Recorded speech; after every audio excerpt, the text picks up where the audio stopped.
Parang mas mahal na ngayon ng BF ko ang nurse na nag-alaga sa kanya dahil sa, Dear Ate Vine, magandang araw sa'yo. Isa ako sa silent reader mo. Gusto ko lang ibahagi ang aking karanasan. Gusto ko lang na mailabas ang aking nararamdaman.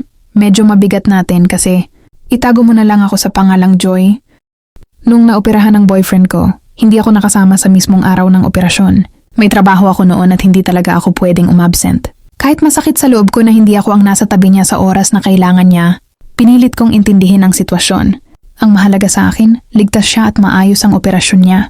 Habang nasa ospital siya, may na-assign na nurse na nag-asikaso sa kanya. Hindi ko yun masyadong pinansin noong una. Trabaho nila iyon. Normal lang na maalaga, mabait, at hands-on ang mga nurse sa pasyente nila. Wala akong dahilan para magduda, lalo na't alam kong ako ang girlfriend niya. Pagkatapos niyang ma-discharge, ako na ang nag-alaga sa kanya. Ako ang nagbantay, nagpakain, nagpainom ng gamot, naglinis, at halos hindi natulog ng maayos sa loob ng mahigit 1 linggo. Nag-leave pa ako sa trabaho para lang masigurong may kasama siya at may mag-aalaga sa kanya. Pagod na pagod ako, pero tiniis ko lahat dahil mahal ko siya. Hanggang sa napansin ko na madalas siyang may ka-text. Sa una binaliwala ko lang. Ayokong maging paranoid. Pero habang tumatagal, mas napapansin kong parang masaya siya tuwing nagte-text. Kaya tinanong ko siya kung sino ang kausap niya. Hindi naman niya itinago. Sinabi niya sa akin na nagulat daw siya dahil yung nurse raw na nag-alaga sa kanya nung nasa ospital siya ang nag-text.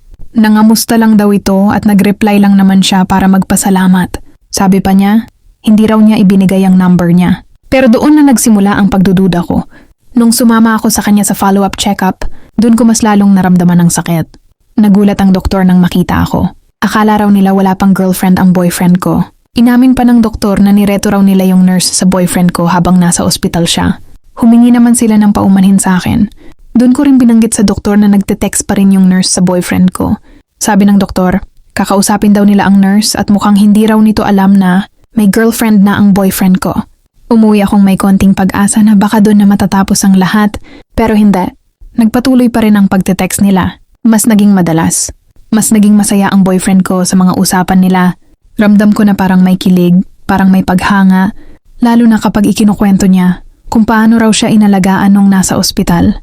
Samantalang ako, na halos walang tulog kakabantay at kakapunas sa kanya, ni isang thank you wala man lang akong narinig. Ako pa ang naging selosa. Ako pa ang nagmukhang masama. Sinabi ko sa boyfriend ko na kung hindi nila titigilan ang pag-uusap nila, isusumbong ko na ang nurse. Gagawa ako ng paraan para ang mismong babae na ang tumigil. Hindi ko yun sinabi dahil gusto kong manira, kundi dahil nasasaktan na ako at ramdam kong may mali na. Pero ang sagot niya sa akin ang tuluyang sumira sa loob ko.